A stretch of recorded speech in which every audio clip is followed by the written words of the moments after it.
Hi everyone, welcome to today's webinar. I'm just going to let people come in and wait for the numbers to go up before we start.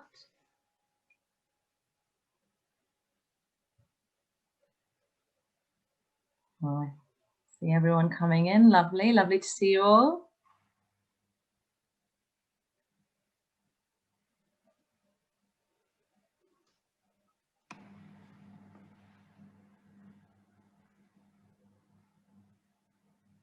Just wait a couple more seconds.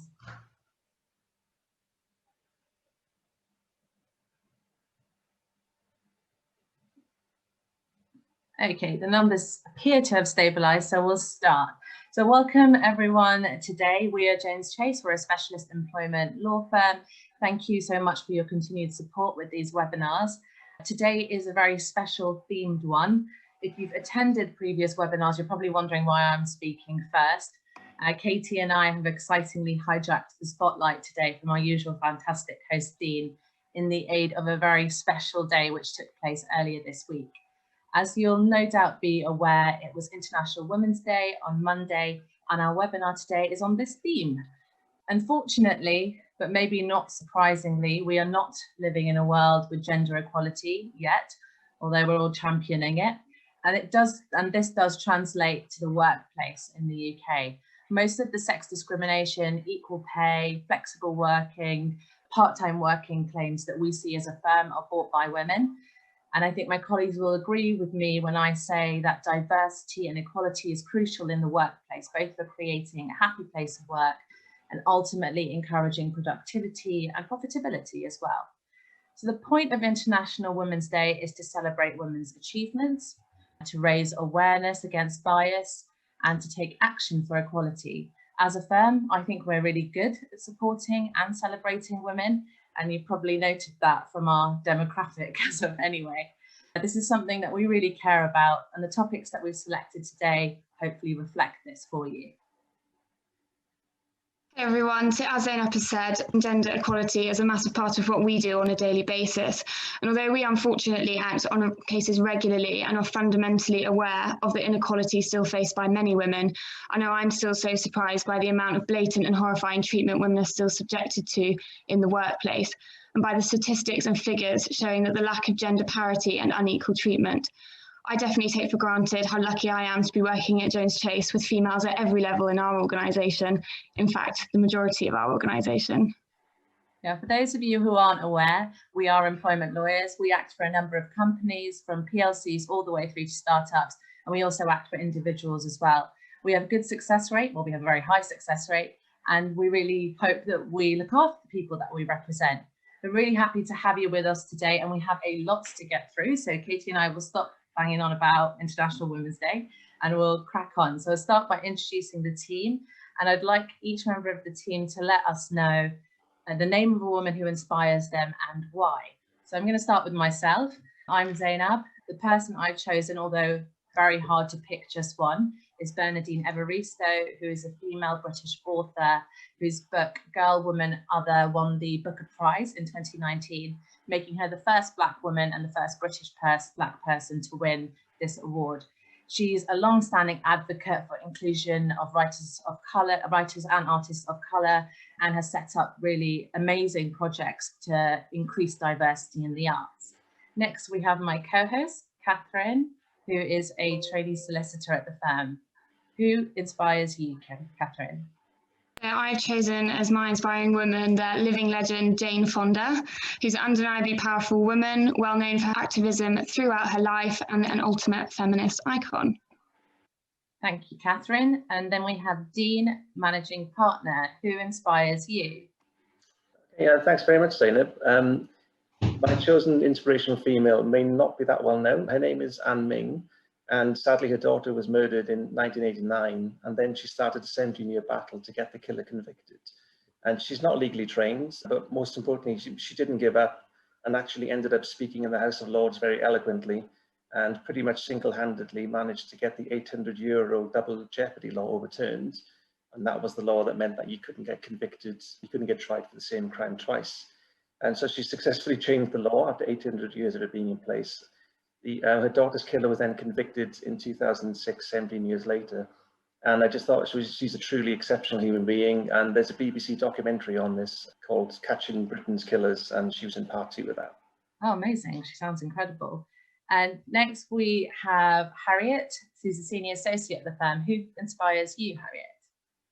Thank you, Zainab. I've gone for US tennis player Billie Jean King, and the reason I've chosen her because she managed to get the US Open to offer equal prize money to men and women, making it the first major tennis tournament to do this. And thanks to her, I understand that tennis is one of the few sports where female and male athletes have achieved equal pay in all the biggest tournaments.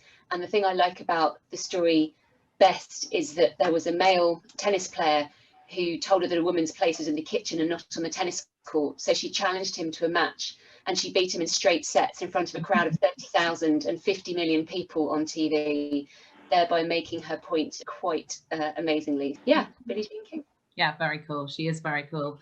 And Carl, who's also a senior associate at the firm. Who inspires you, Carl? I'd like to have two. I'm being a bit selfish. The first, I'm going back to 1700s. Follow the rules, Carl.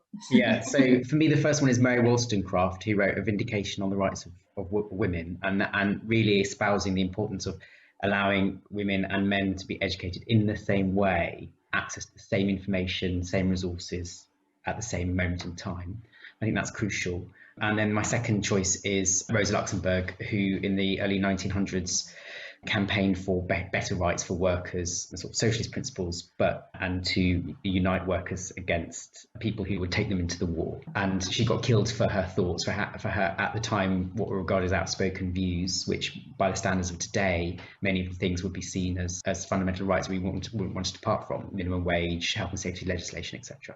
So she paid the ultimate price for being brave enough to stand on a platform. Thank you, Carl. I think we've just lost Shona, so she'll have to give us her inspirational woman later on once she's back on. We'd love to hear from all of you who you're inspired by, so we'll use the chat function for that.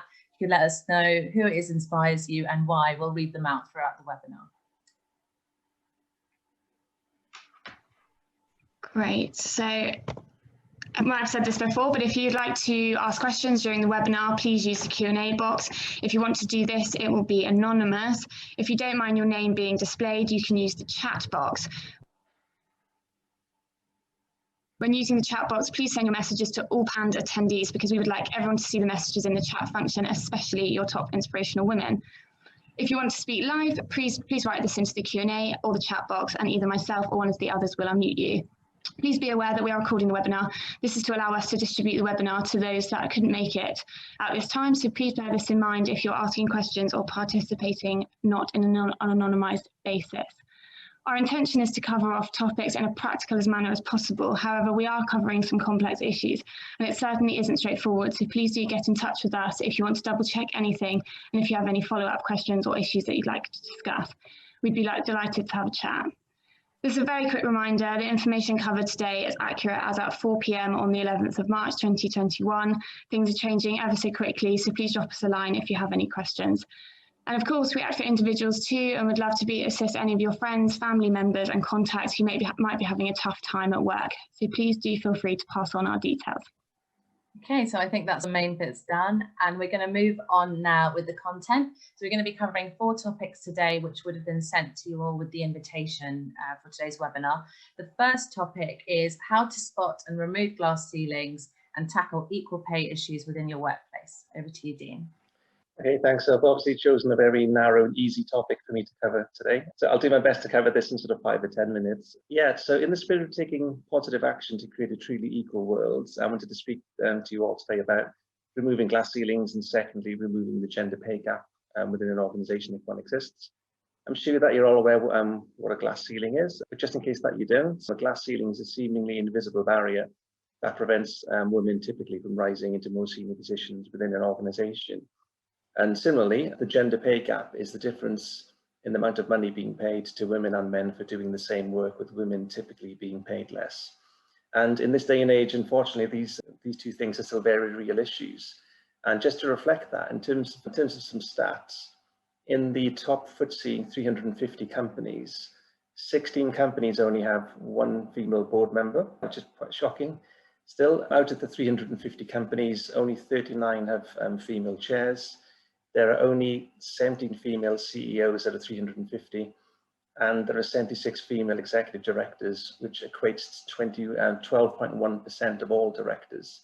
And then in relation to the gender pay gap, the median number in the UK it's still 15%. So quite clearly, there's a lot more work to be done here with regards to both of these issues.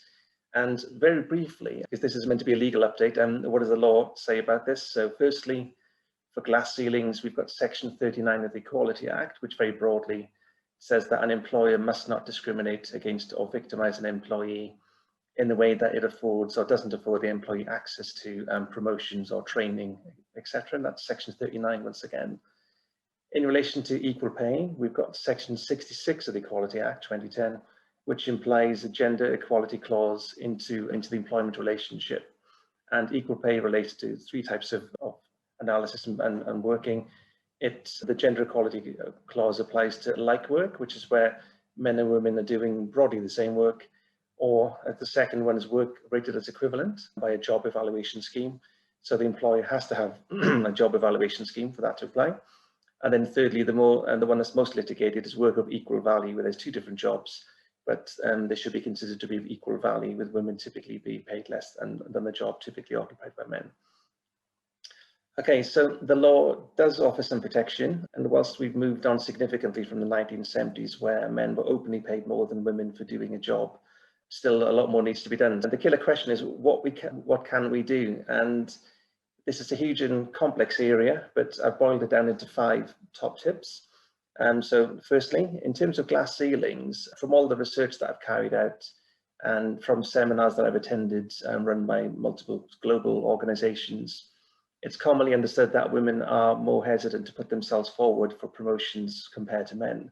I do appreciate this is a huge generalization on the whole, but the evidence demonstrates from the surveys that women will typically not go for that promotion if they're not sure that they can do the job, or if they feel that they've got other commitments that they need to look after, such as caring for family members.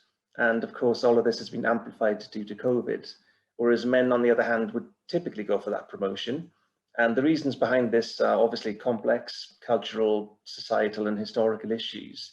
But this factor does contribute to the problem of more men getting promoted compared to women. I think some women can sometimes assume that they wouldn't get the job anyway, or in any event, or there could be a deep-rooted subconscious belief that the company will discriminate in the hiring process.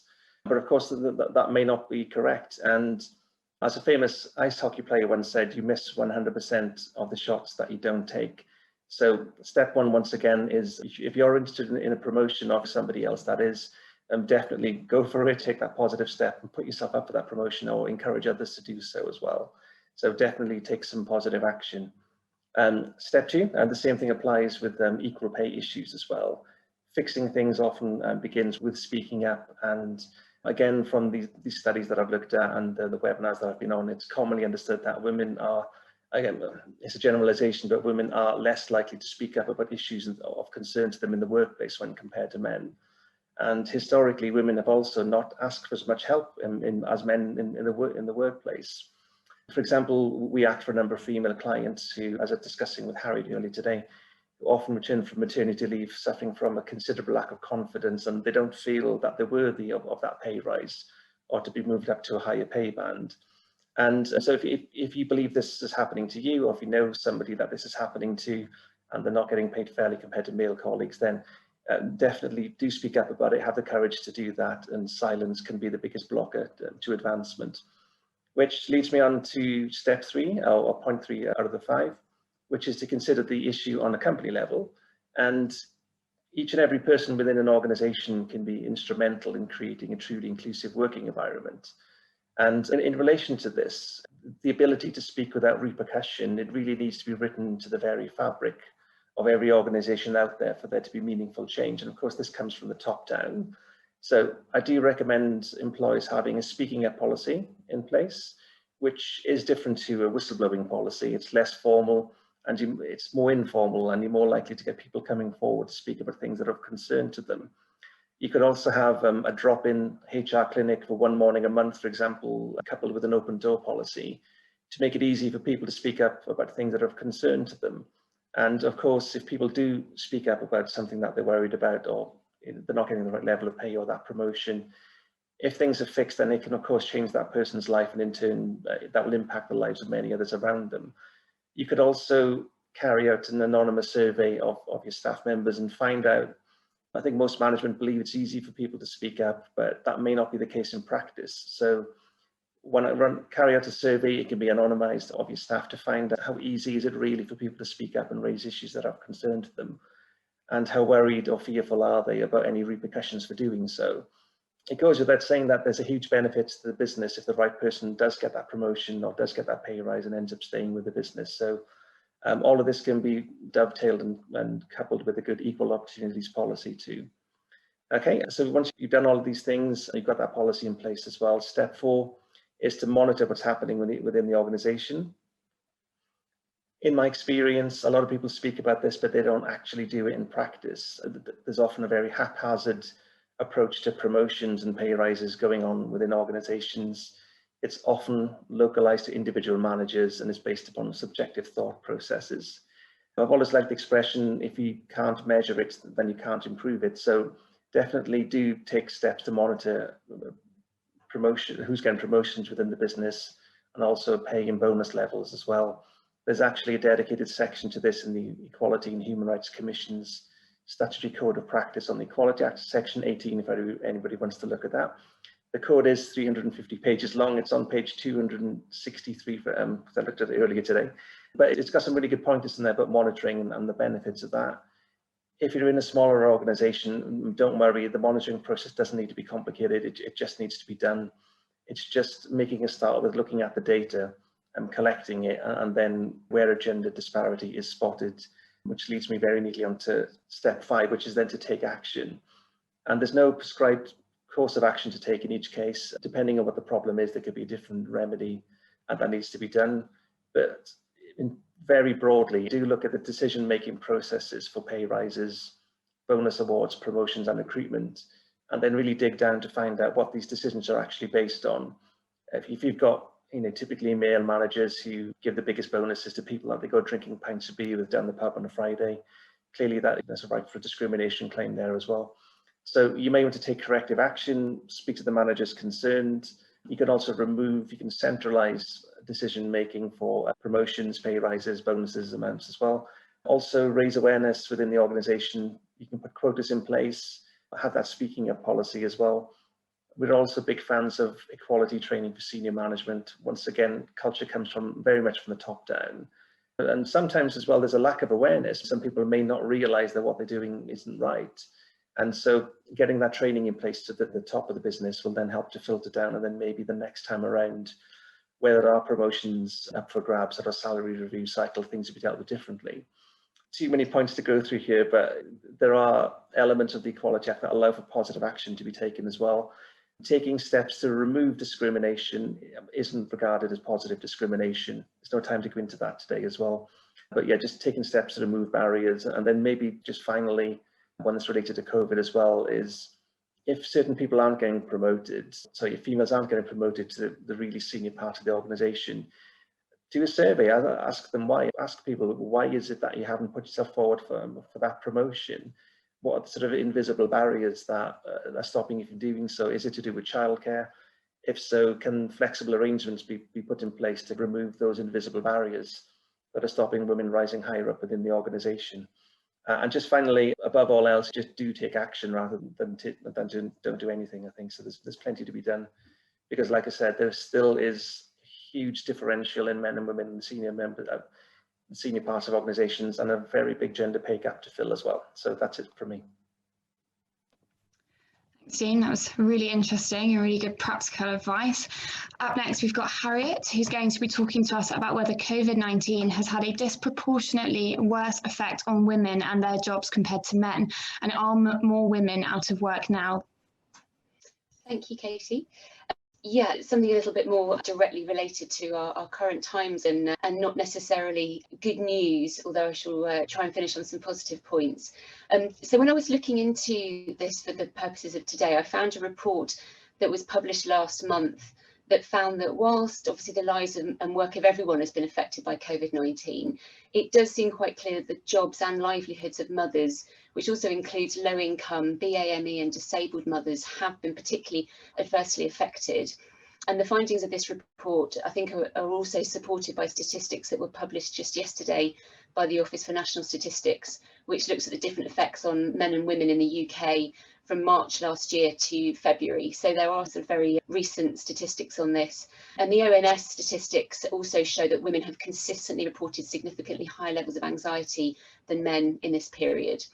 So the report I looked at was carried out in relation to the second lockdown, actually November 2020, but I think the stats would probably also ring true for the third lockdown that we're currently in. And it was by several groups, including the Women's Budget Group and the Fawcett Society. And it shows an uneven impact of school closures, furlough and flexible working arrangements. It was really marked between mothers and fathers. I think many of us are very happy that the children went back to school on Monday, but there is sadly a lasting impact, I think, particularly in women because of this.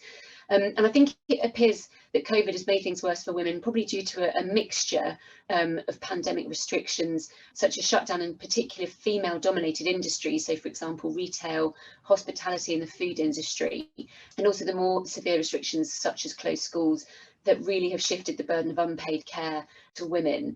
But even before COVID, women did carry a disproportionate responsibility of unpaid care, according to statistics. And I think the pandemic has widened this gap, and inevitably it's even worse for single parents, 90% of which are women. So in this survey, when asked about caring for children, 58% of mothers said it was mostly them, compared with 23% of fathers, irrespective of their employment status. And it seems that men have taken on slightly more responsibility for childcare compared with before the pandemic, but there are still some stark differences. And I just wanted to look at some of the stats from this report, because they are quite clear. So nearly twice as many mothers, 15%, reported believing they would have to take time off work with no pay due to school closures or a self-isolating or sick child, compared to 8% of fathers. Of those furloughed, mothers were more likely to be put on furlough to look after their children, 27%, than fathers, only 23%. And 1 in 5 mothers were made redundant or lost hours because of caring responsibilities, compared to 13% of fathers. And as I say, this does reflect the uneven division of unpaid work within families that mean the disproportionate burden of care is carried by women. So where does this leave us from a legal perspective? I think all of these statistics would potentially support claims of indirect sex discrimination. Just a reminder of how that works. So it's where an employer applies some kind of provision, criterion or practice to a group of employees, but this puts or would put a particular individual employee and those whom the employee shares a relevant protected characteristic with. So for example, there's their sex, but also it could be age, race, disability. It puts them at a particular disadvantage. And here many women, as I say, have lost pay, have lost their jobs. And the important bit, the employer cannot show the practice to be a proportionate means of achieving a legitimate aim, i.e. they can't objectively justify it, so they don't have a good enough reason. And I think we've seen this potentially where an employer may apply certain redundancy selection criteria, which may put women at a particular disadvantage. And I think given this uneven impact of COVID on men and women, employers should take care that the selection criteria, which for example might relate to job performance, don't indirectly discriminate against women who may have been coping more with childcare responsibilities alongside their jobs. An employee could, for example, disregard the period of the pandemic from the assessment period entirely and assess employees by reference to factors that are not impacted by the pandemic or an earlier time period, the kind of factors that employers need to take into account when assessing women who are or have been on maternity leave. And indirect sex discrimination can also occur where an employer is unwilling to be flexible about how a woman can carry out her work, particularly where she has childcare responsibilities. And I think we've seen this. I think maybe we have frozen. Okay, Harry, I'll be back in a minute. I might pop in just while Harriet's unfreezing herself, just because there's a bit of a crossover. She was going on to talk about the indirect discrimination. Oh, here she is. She's come back. I think she's dropped out again. Okay. She was talking about the indirect discrimination. And one of the points that we're talking about later are the... Oh, Harriet, I was just going to mention the statistics about the carers, but you go ahead and you go ahead and finish Sorry, I didn't realise that I'd lost connection. Sorry, I don't know where you heard me up to. We lost you. Just talking. We lost you at indirect discrimination. Oh, explaining what indirect discrimination was. You were halfway through that. Oh, okay. I won't repeat it all, just in the interest of time. But I think I was just with indirect discrimination, putting an employer at a disadvantage and the employer not being able to justify it, i.e. what is the employer's reason for behaving in a certain way. And then I just talked about redundancy selection criteria, which, as I say, I'll just move on quickly from, and then looking at childcare responsibilities and employers not being flexible enough to enable women particularly to carry on working when they've got responsibilities to look after their children, particularly during these school closures that we've just been having to deal with. And the furlough scheme has been particularly useful to enable people to work more flexibly, but some employers haven't been willing to use it. And there was quite a lot, I think, in the news about employers perhaps being less keen to use it now, and it being another period of lockdown. And there are other options, for example, part-time working, using holiday or paid leave, or allowing people to make up hours outside normal working hours. And there is usually a solution if people are talking to each other. I just wanted to share with you quickly a case that Zainab and I are working on at the moment, because it's a very, I think, of the time, and still is shocking to both of us, despite unfortunately seeing these things happen over and over. But it really does illustrate a sort of indirect sex discrimination claim. And our client lost a job. It was a new job, actually. She lost it to childcare issues due to COVID. Her child's nursery bubble just had to close for 10 days due to a case of COVID. And our client did present strategies to her employer as to how this could be dealt with. As I say, it was only going to be 10 days, working flexibly, her partner taking annual leave. And then when speaking to the employer, whilst they did acknowledge that it was potentially a difficult situation for her, they were unwilling to provide any flexibility.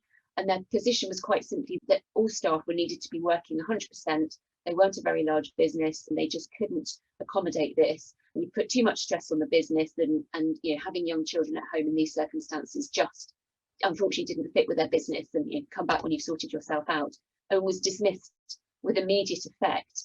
We think this would lead quite clearly to a claim for indirect sex discrimination, putting her at a disadvantage, putting women at a disadvantage because they're primary childcare carers, and not really seeing any plausible grounds for objective justification on this basis. There would have been many less discriminatory ways of dealing with the situation. It wasn't going to be a very long period.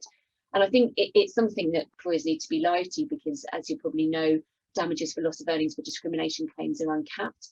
And in this case, we think our client would have a good claim for injury to feelings, given the huge impact to her for so many reasons, which obviously could be very expensive, and obviously can lead to a claim for unfair dismissal if an employee does have 2 years service. So I think in sort of conclusion, in terms of what can we try and do about this, what are the positives to take out of it, I think really being open-minded as an employer, and the situation I've just described could easily have been avoided if the employer had been open-minded as to the way in which things could perhaps have been done differently to enable her to get around those issues. And I think these employers who are open-minded and who have been open-minded probably for the last year are obviously going to retain their best employees and attract new ones by recognising that different individuals have different needs. And it's interesting that just this week, Liz Truss MP, Minister for Women and Equalities, has called for employers to make flexible working a standard option for employees, which she argues would boost productivity and morale and improve the employment prospects of women, who are in fact twice as likely as men to work flexibly. And I think this would in particular help women to manage their personal responsibilities, perhaps help them to break through that glass ceiling. And obviously, if it is possible to advertise a job as flexible, which many more potentially will be now that we're all very good at working from home and working in different ways, I think that would be a very positive outcome.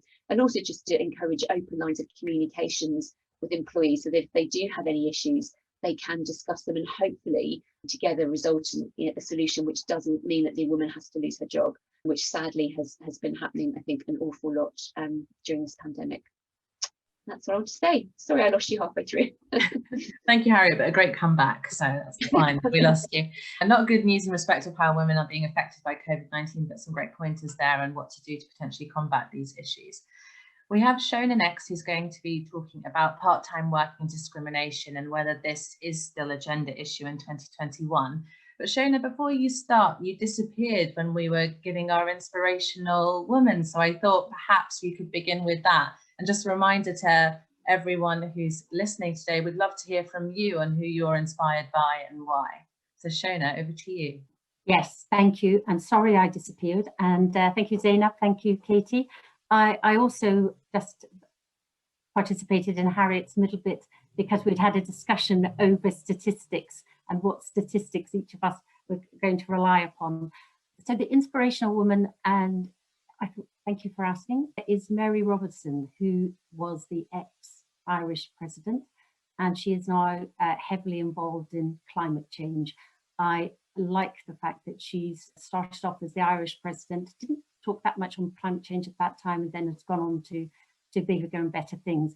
But the person who affected me most in my life is my granny. So I often think that there's somebody much closer than those people that you might see on television or the news or whatever. Yes, she just lived life and never stepped outside Ireland.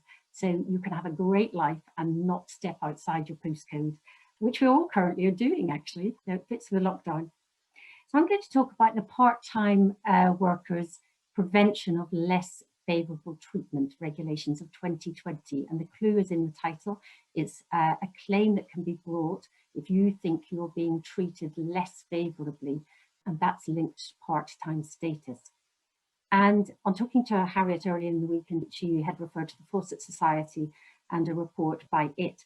I looked at the Office for National Statistics, and it says, and these are figures for December 2020, there are 7.9 million part-time workers, of which 5.88 million are women. And of that 5.88 million, 2.9 million have dependent children. So you can see that a vast proportion, almost half or just slightly over half of the women who are part-timers have dependent children. So just remember the figure, there are 7.9 million part-time workers. And of that, there are 2.9 million women with dependent children. And men, there are 334,000 men with dependent children. When I say dependent, it's they've been asked, are you responsible for the children in your family? So that's what is the tick box for dependent children. So if we think about that as in terms of statistics, part-time working is still a gender issue in 2021. The regulations were introduced in 2020. So 21 years later, we still have the vast majority of part-time workers who have responsibility for children as being women. And so when Harriet was talking through the indirect discrimination categories, it does mean that women have got the statistics on their side to show that they are the gender that has the primary responsibility in the main for children. The thing that is actually dissipating the effect and impact of the part-time workers' less favourable treatment regulations or prevention of less favourable treatment regulations, the thing that's limiting it is therefore not gender in this 2021, it's the type of worker that we have. And I'd just like to illustrate that in terms of holiday. So when we think of part-time workers, probably the first thing that comes to mind is somebody maybe 2 days a week, maybe working 3 days a week, possibly somebody job sharing, somebody that's on 2 days or 3 days. But we also have to include in that definition 0 hours workers, compressed hours, annualized hours, or term time working only. So those are individuals that are also part-time workers. And it's the 0-hour contractors that can limit the application of the part-time workers regulations. If we look at a part-time worker, it says a part-time worker for the purpose of the 2000 regulations is someone who is wholly or in part, by reference, part-time to the time he works, and having regard to the custom practice of the employer when compared to someone that works as a full-time worker. So you will be issuing permanent full-time worker contracts, employee contracts, and if that is 38 hours a week, 36 hours a week, whatever that is your full-time, anyone that works less than that, and that could be 34 hours, or it could be 0, going up to 34, is by definition of the regulations a part-time worker. So if someone wants to rely upon their regulations, they have to say, what is the treatment being complained about? How am I being treated? And the treatment in relation to the holiday example is, I am not getting fair holiday for the time that I'm working. So that would be the treatment that's being complained of.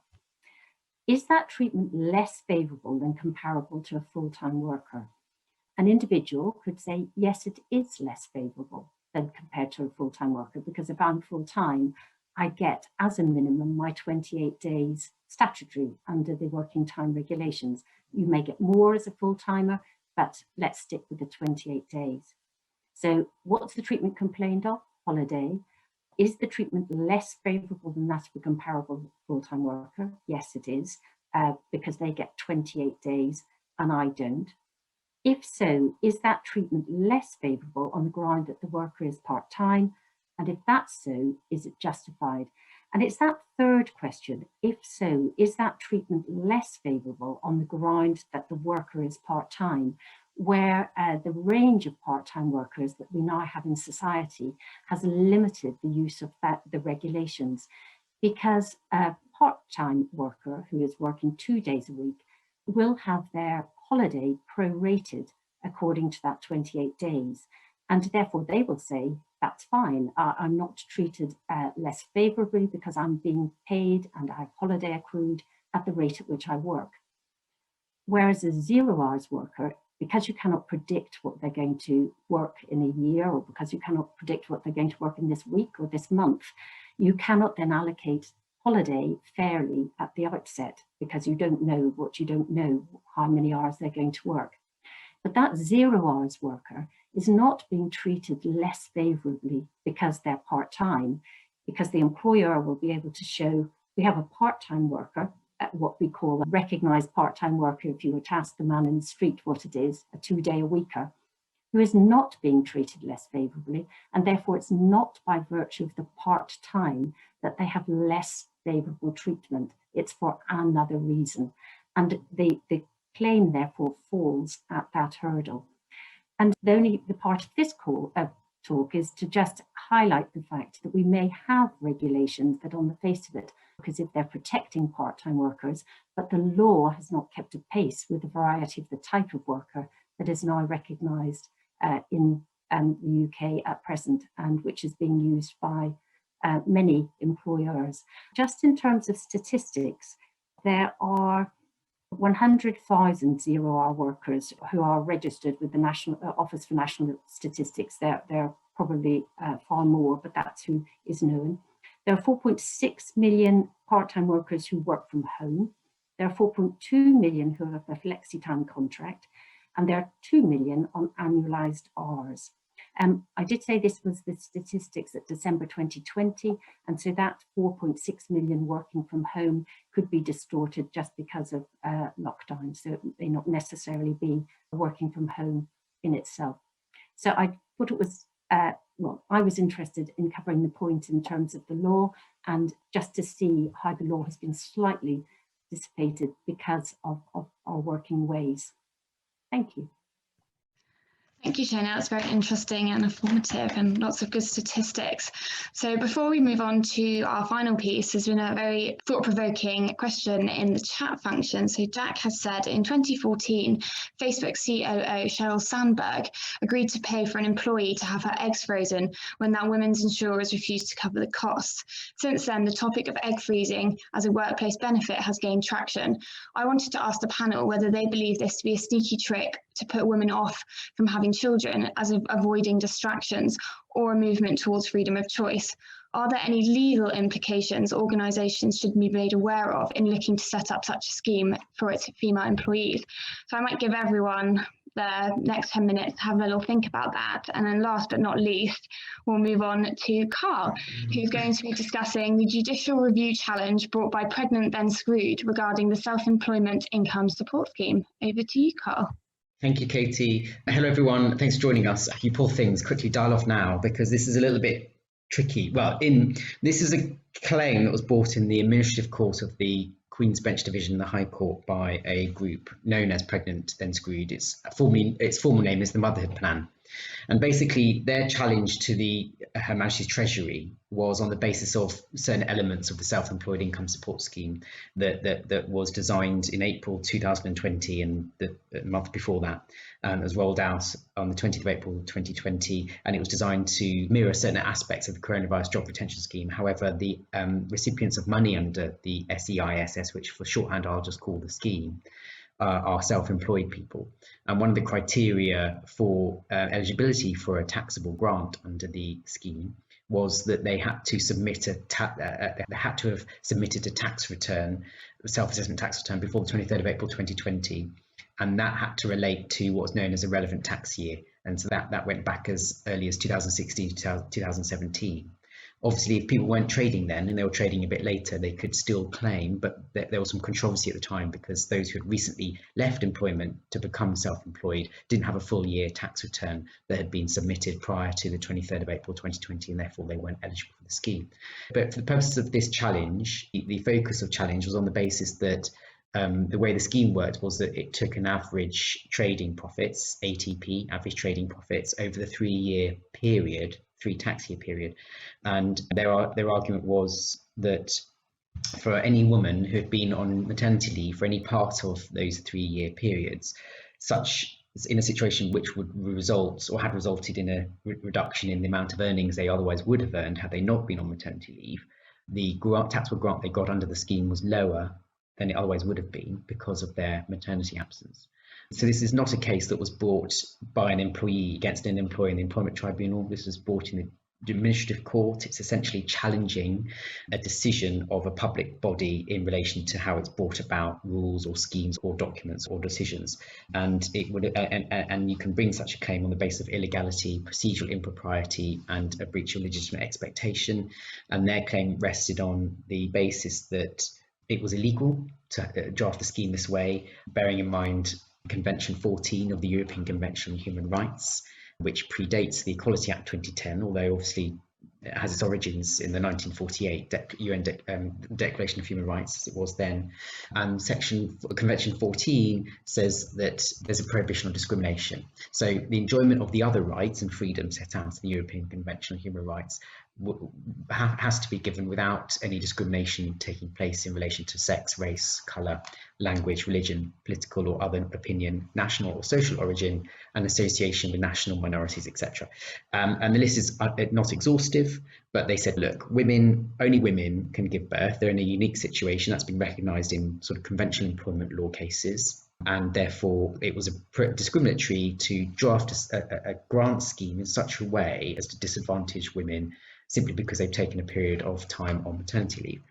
Now, the other thing they argued was something called the Thilimenos versus Greece 2000 argument, which is a case at the European Court of Human Rights. So the argument in Thilimenos was that if you are in a relevantly different situation to other people, you need to be treated differently, i.e. almost positively. You need to have positive discrimination, basically, for want of a better description. So the idea here is that discrimination doesn't just work on the basis of treating everyone the same, because not everyone can react to the same circumstances, the same material provisions at work, the same criteria, etc. If you're uniquely different or relevantly different, you need to have certain things, you need to be treated differently. So they're arguing, as a second kind of bite at the cherry, that they should be given special, women on maternity leave during the 3-year period should be given special exemptions from those rules, so that you disregard those periods of maternity leave. And then you apply a kind of notional profit of what that time would have of what they would have earned during that time when they went up on maternity leave. Now, the judge heard arguments from both sides, senior lawyers, and basically the finding was that the indirect discrimination point wasn't practice criterion or provision, which places people with a certain protected characteristic at a substantial disadvantage in and of itself. It wasn't taken from the Equality Act 2010 wording. And then the test for justification. So if the judge were to find that there was some discrimination, either indirect or under the Thilimenos argument, the judge's job was to decide whether the scheme rules itself was manifestly without reasonable foundation. It's a different justification test. So we are dealing with different laws and different arguments. So what the judge found was that effectively what this amounted to was a situation where there was a disadvantage caused by being on maternity leave, which predated the introduction of the scheme in April 2020, because these women had been on maternity leave at an earlier time in the past. And therefore, what the scheme failed to do was to give a positive readjustment to help the women overcome the disadvantage. But that wasn't required under the scheme. It wasn't required under the government's decision making to draft it that way.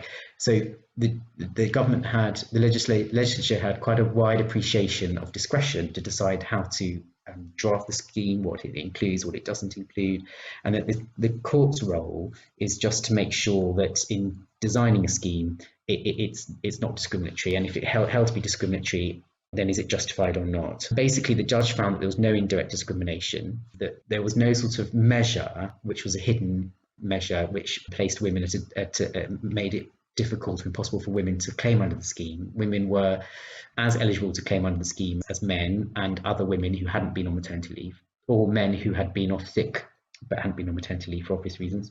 And therefore, there was nothing innately as part of the scheme that amounted to indirect discrimination based on sex.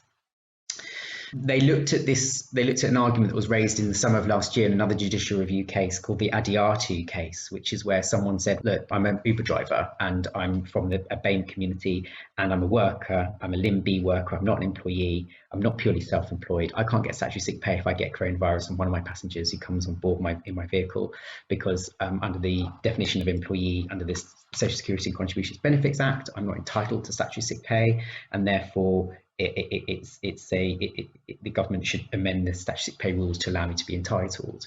And the judge two judges in that case held that the fact that government welfare benefits or government ordered payment, such as statutory sick pay, doesn't cure an earlier disadvantage.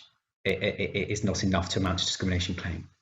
So basically the claimants lost, and the failure of the scheme to rectify an historic disadvantage does not amount to discrimination. What the judge did do was to say, look, if I'm wrong about that and there was discrimination, I'm going to look at justification. And there were 5 grounds for justification.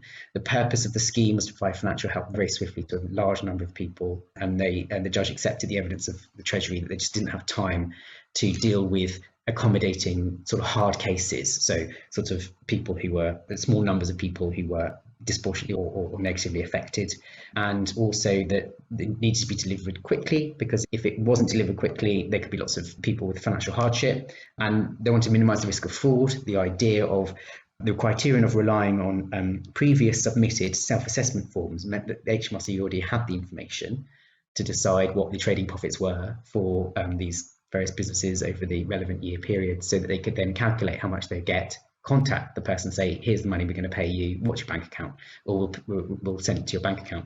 And so minimising the risk of fraud was identified as a legitimate aim in that sense, as in it was reasonable. The risk of perverse effects, if the claimants' proposals were adopted, the claimants hadn't really put forward a very articulate sort of alternative scheme to accommodate how you get around the calculation problems for the people on maternity leave.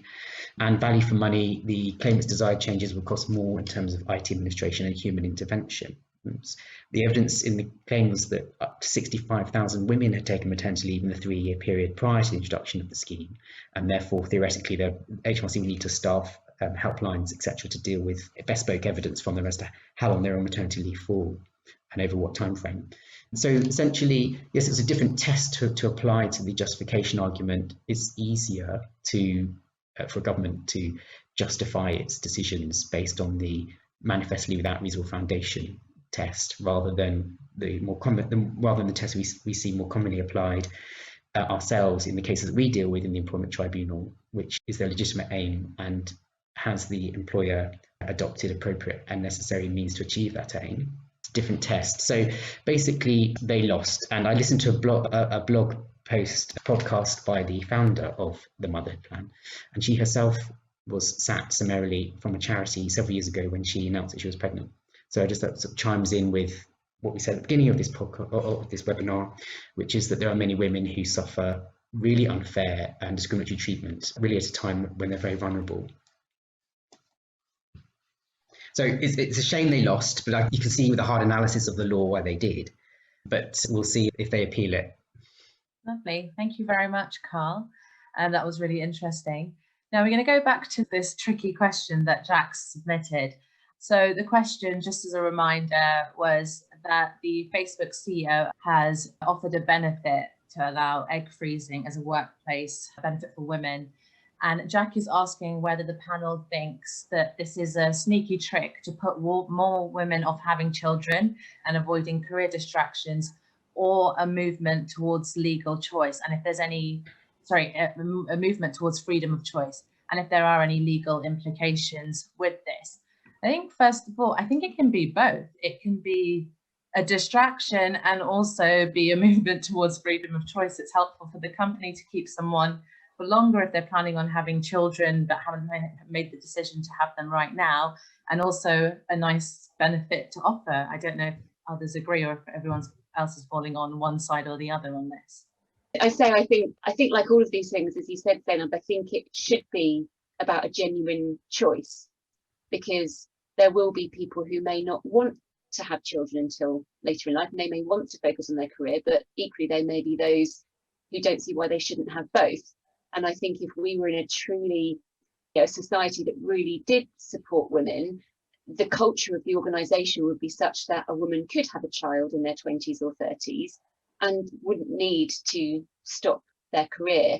And I think Goldman Sachs, I've read that Goldman Sachs had introduced this a few years ago, I think, potentially on the basis that women had babies and then didn't come back, probably for obvious reasons, because the way in which the workplace was organised didn't enable women with childcare responsibilities perhaps to have both. So I think my first point, I think workplaces should work harder to create a workplace where women can have a career and can have children, and it shouldn't be one or the other. So I think it could be presented as being a choice when actually in that particular workplace you don't really have a choice, because having children would not be compatible with working there. But equally, provided those women aren't duped into thinking that they'll definitely be able to have a baby with this frozen egg in the future, which I think probably has quite a low chance of working, and it is a genuine choice, then maybe that is something that some women would want to take advantage of. But I think asking why your workplace needs this benefit in the first place perhaps might be the better question. Yeah, that's go ahead, Shona. I was going to say, I totally agree that the offer of it in the first place makes it show that you have no chance of a career if this wasn't taken up to delay it. But you make the statement about a genuine choice. And if you were going to have such a policy, you have to then consider what does make that a genuine choice. So there is information to the individual as to the implications of the egg freezing, the time off, when that would occur, and also reassurance that if that isn't taken up, that their career isn't affected in any event. If it is taken up, it's not affected. If it isn't taken up, it's not affected. The career is your career based upon merit rather than whether you've got frozen eggs or not. So I'm not sure it's such a binary choice as being suggested by Jack. That in itself is the little trick. But yes, you have to have it from a legal perspective, make sure that is a genuine choice, as you have said, Harriet, but what makes it such? Information and assurance that there's no implications on the career one way or the other. Based on the information that we've been given in this question, I think just supporting Cheryl Sambo for a moment, if she were to be accused of offering this financial benefit so that the female employee could stay in the workplace for longer, she might then say, I only offered it because the insurer said no, and the employee came to me, or the employer looked quite upset that the fact the insurer wasn't going to fund freezing of the eggs meant that she would have to leave the workplace now. So it's a choice point. My personal view is if you offer a benefit to one section of your employee cohort, what issues does that raise in relation to the other sections that don't have access to that benefit? So the obvious one, for example, you might say no man would want to take advantage of this funding arrangement because they couldn't give birth. But I could see a situation where an LGBT male might say, my husband and I want to have a child, we want to pay for a surrogate, we can't afford it. Can I please have as much money to pay towards that surrogacy arrangement as you've paid for Janine to have her eggs frozen? And then if you say, you might say yes to that, and you might say no. And if you say no, will that amount to less favourable treatment based on gender? One remembers the debilling case where you can't, as an employer, get away with something that is not a proportionate means of achieving it. You can't act disproportionately in giving special treatment to women in relation to childbirth and pregnancy. Now, this is not technically a childbirth or pregnancy scenario because no one's pregnant yet, but I can see scope for argument that you have to give thought to who you say no to, and if so, on what basis do you say no? Dean, do you want to make one last point? You've been patiently waiting whilst we've all been interrupting you, so got one more minute, let's go. Right, there were 4 things I was going to say. I'm going to try and remember them all. Number 1, if you do this for females, you need to do the equivalent for men and to free sperm, otherwise that would be discrimination. That's number 1. Number 2, if it is a true choice and Cheryl is offering this particular person, yeah, we're going to help you out because to ensure if it's a sort of a goodwill gesture, that should be fine. Third point is I'm going to be more negative about this, actually, very quickly.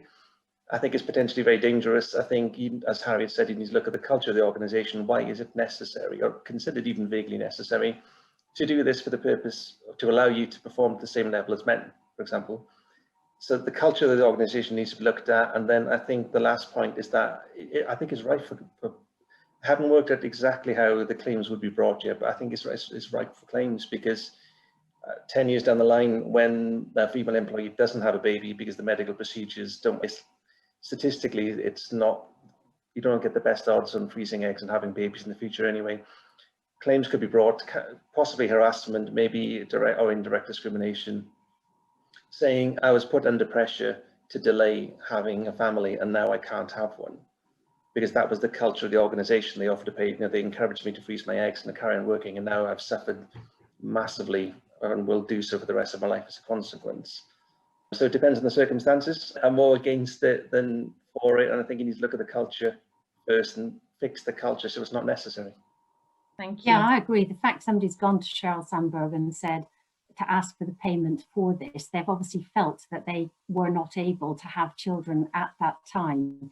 Now, maybe it was because that was a personal decision with their personal circumstances, or maybe it was the organisation that made them feel that they could not have a child at that time. This is in and around the same time as Sheryl Sandberg is writing a book called Lean In, suggesting that all women behaved as men to lean in at meetings. She's since retracted that because she's had quite sad personal circumstances of her own, which makes her realise she has had a little bit of empathy injected to understand that sometimes leaning in is not what's required, it's do your own thing. Thank you, Shona. I think the actual specifics of the case that Sheryl Sandberg, that the first one was that the individual was a cancer patient and she couldn't, and she was worried that radiotherapy would affect her ability to have children. So that's where it stems from. But since then, like Google, I think, have offered it, Apple have offered it as well. And I think Harriet mentioned, was it Goldman Sachs who have as well. So it's obviously received some, traction. Yeah, I think it's quite an interesting point, isn't it? Because in the United States, companies cover they have their own insurance medical policies in place. So I think it was perhaps part of a wider argument where a lot more was covered for men under the medical insurance policies in the States, and it was brought forward as an argument that women didn't have the same. Thank you to Jack for such a riveting question that's really inspired everyone in the team. So we are going to end it there. We've just passed 5 p.m. We hope you've enjoyed the topics covered and found this webinar useful. Just a quick reminder that the information that's covered today is accurate as at 4 p.m. today, which is 11th March 2021. If you've enjoyed today's webinar, please feel free to recommend us to others. We're also really happy to sign you up to our mailing list to receive free bulletins and attend future webinars as well, and any other content. Thanks everyone for coming, and we hope to see you in 2 weeks' time. Thank you. Thanks everyone. Thank you, Zainab. Take care. Bye. Thanks, guys. Thank you, Katie, Zainab. Bye-bye.